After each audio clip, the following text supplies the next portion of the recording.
Gajah diburu orang karena gadingnya.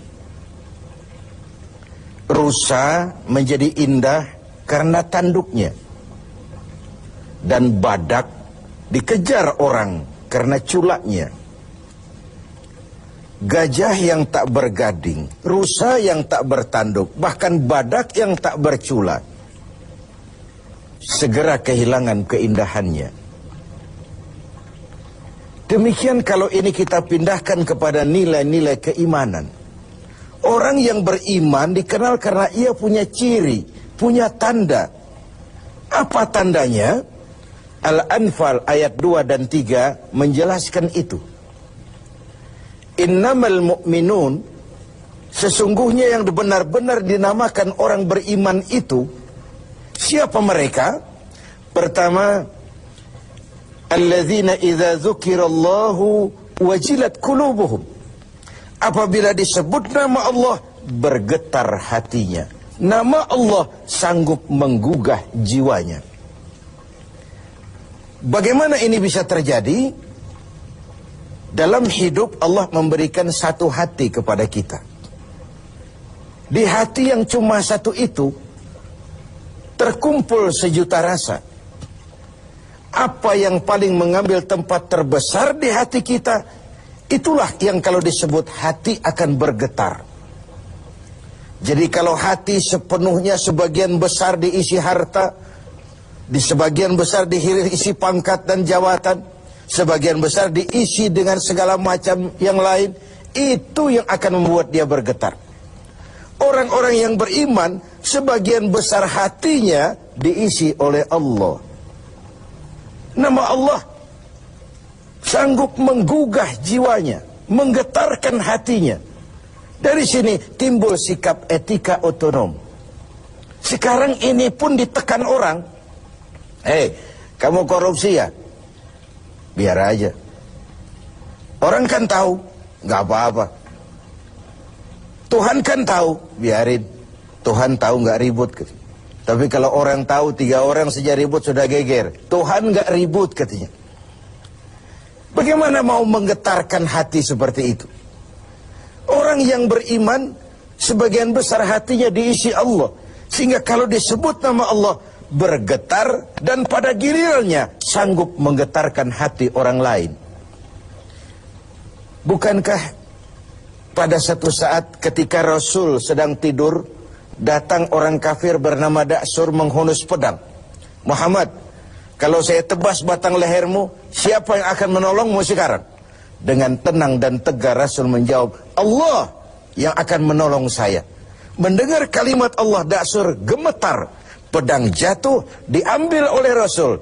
Kalau sekarang saya balikan pedang ini ke lehermu, siapa yang akan menolongmu, Da'sur? Tidak ada ya Rasul, kecuali kalau kau mau memaafkan saya. Diberikan pedang itu oleh Rasul. Jangan ulangi lagi perbuatanmu. 2 sisi dari cerita pendek ini. Pertama, bagaimana mudahnya Rasul memaafkan orang yang nyata-nyata mau menghabisi jiwanya. Yang kedua, kalimat Allah ketika diucapkan oleh Rasul yang batinnya bersih, menggetarkan Da'sur, menggetarkan hati orang lain. Yang kedua, wa idza tuliyat alaihim ayatuhu zadathum imana. Orang beriman itu kalau dibacakan kepada mereka ayat-ayat Allah, bertambah keimanannya. Apa ayat Allah itu? Tanda-tanda Allah. Ada berapa ayat Allah? Ada 2. Pertama, ayat yang terucap oleh Allah, biasa kita sebut wahyu.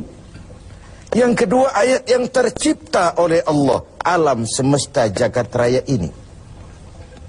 Adapun orang-orang yang beriman melihat ayat Allah yang tercipta, membaca ayat Allah yang terucap, semakin bertambah imannya. Dia berdiri di tepi pantai, bukan main lautan luas terhampar biru membentang, ombak menghempas diri ke tepian.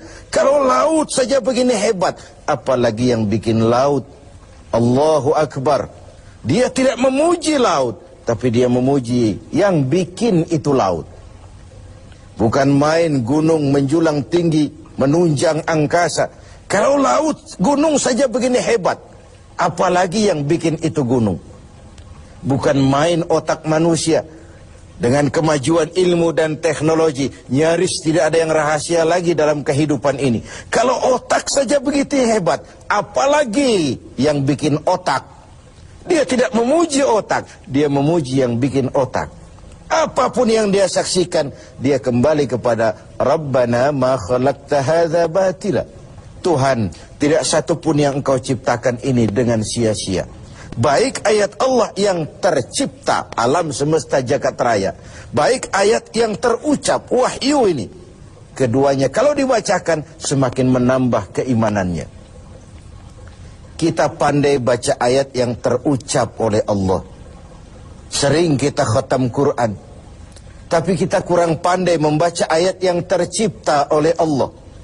Bumi ini ayat Allah, baca. Mengandung gas, minyak, batu bara. Pakai apa membaca ayat Allah di bumi? Pakai ilmu geologi. Angkasa luar ayat Allah, baca. Bagaimana membaca angkasa luar? Pakai ilmu astronomi. Laut ayat Allah, ada minyak lepas pantai, ada mutiara, ada kekayaan-kekayaan di dasar laut. Bagaimana membaca ayat Allah di lautan? Pakai ilmu oceanografi. Hasil pengkajian ini, Rabbana ma khalaqta hadza batila. Tuhan, tidak satupun yang kau ciptakan ini sia-sia. Semua ada manfaatnya. Maka orang beriman, semakin dibacakan ayat Allah, baik yang tercipta maupun yang terucap, imannya semakin tambah. Kajiannya kepada alam semesta makin mendekatkan dia kepada Allah Subhanahu wa ta'ala. Yang ketiga, wa ala rabbihim yatawakkalun. Orang yang beriman itu hanya berserah diri kepada Allah. Berserah diri artinya menyerahkan hasil usahanya. Bukan belum sudah terserah Tuhan saja, terserah Tuhan. Bukan. Tawakal itu bukan fase pertama, fase terakhir. Bekerja sebagaimana harusnya. Berusaha sebagaimana mestinya. Gunakan tenaga yang paling profesional. Pakai teknologi yang paling canggih. Setelah semua itu terlaksana, baru wa ala rabbihim yatawakkalun. Berdoa, mohon pertolongan Allah, kemudian berserah diri sepenuhnya. Kalau dia berhasil, dia tidak lupa diri. Kalau dia gagal, dia tidak putus asa. Bukan lalu kita jadi apatis. Bukan lalu kita belum apa-apa sudah terserah Tuhan. Tidak. Wa ala rabbihim yatawakkalun, menyerahkan segala hasil usahanya kepada Allah Subhanahu wa ta'ala.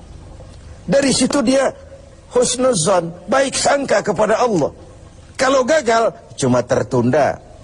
Kalau berhasil, tidak lupa daratan. Dan husnuzon ini penting, sebab kalau tidak, buruk sangka saja kita. Saya akan sholatnya rajin, kok rezeki seret bener sih. Saya akan puasanya nggak bocor-bocor, tapi mau lebaran kok nggak dapat THR sih. Ada seorang petani, selesai bekerja di ladang, tidur, istirahat di bawah pohon beringin. Di sebelah pohon beringin ada pohon semangka. Sambil menerawang berpikir si petani, Tuhan kok tidak adil. Masa beringin pohonnya besar, buahnya kecil. Ini semangka pohonnya kecil, buahnya besar. Tidak adil ini. Tuhan bukan arsitek ulung. Mestinya supaya enak dilihat, beringin pohonnya besar, buahnya sebesar buah semangka. Semangka yang pohonnya kecil, buahnya sekecil buah beringin saja. Tidak adil Tuhan ini. Baru dia selesai berpikir Tuhan tidak adil itu, jatuh sebutir buah beringin tepat menimpa hidungnya. Dia terkejut. Astagfirullahaladzim. Kalau begitu Tuhan benar-benar adil. Coba kalau buah beringin sebesar semangka barusan jatuh nimpa hidung saya, kayak apa potongan saya sekarang? Ayo kita jujur. Dalam hidup kan kita sering begitu. 1 menit yang lalu dia masih berkata Tuhan tidak adil. 1 menit kemudian dia sudah berkata Tuhan benar-benar adil. Ini perlunya baik sangka kepada Allah Subhanahu wa ta'ala. Dan disitulah perlunya tawakal itu. Yang keempat, alladzina yuqimuna shalah. Orang beriman itu mendirikan sholat. Selalu kata-kata sholat bergandeng dengan aqimis sholat. Dirikan, bukan kerjakan.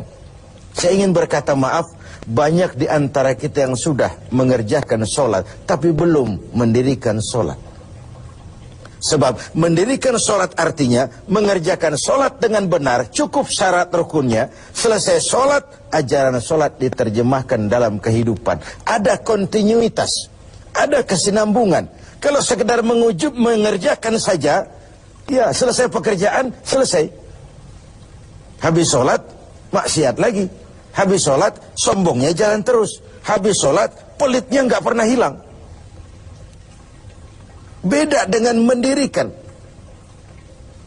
Ketika takbir, pada posisi berdiri, arahkan pandanganmu ke tempat sujud. Ini filosofinya apa? Kau kalau sudah di atas, ingat dengan yang di bawah.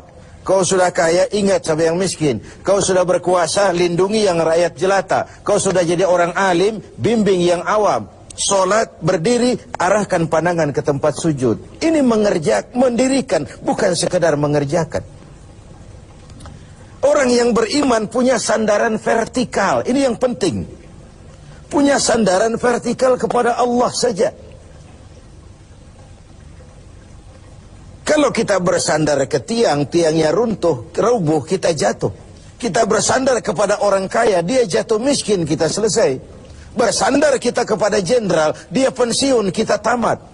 Orang yang beriman, alladzina yuqimunas shalah, dia hanya punya sandaran vertikal kepada Allah saja.